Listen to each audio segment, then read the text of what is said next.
छोड़ दे कापी फारे कलम धके तोड़ दे। अरे ऐसन काहे? अरे का बताई हो मन करे पढ़ाई कोई छोड़ दे कापी फारे कलम धके तोड़ दे। सभे घरे से पहरे लताक में कि तहर सूरत समा जाला आँख में। जब हवेल पियर फराक में ना मोहब्बत उड़ावा मजाक में। जान ले बुका पियर फराक में हमारा ही तोहरे फिराक में।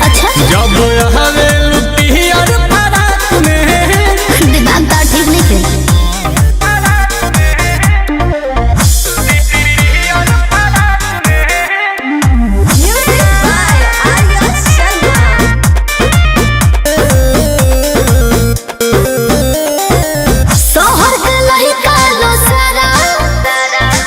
बड़े सलो चलावारा राही में आने जाए तो करे ले गलत इशारा।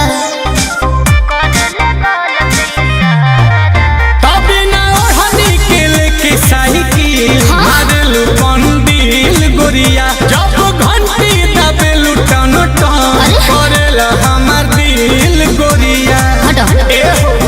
बाबू आगे डबल हो लड़ाख में कि तहर सूरत समा जाला आँख में।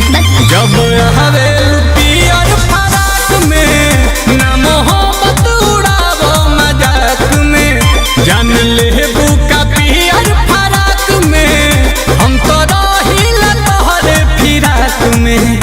जब हवेल पियर फराक में। हाँ तो ना तारा का दिक्कत होता है।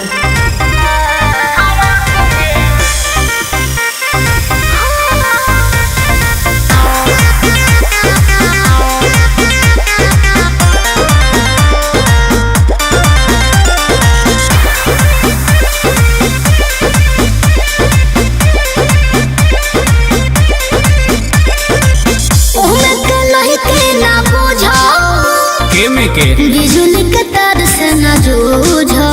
अरे बाप लग जाए दिल में पछता आंसू सारा समझो। तनिल कोमल हवे फेभिकी एक बेरी जुड़ जाइबू। होइबू कतनो सुगी उड़न बाज छोड़ी के नहीं उड़ पाइबू। बुझाई ठीक बा जाना ताली चिपक जालो पाख में। तहर सूरत समा जाला आँख में।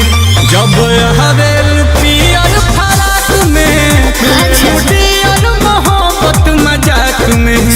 जान ले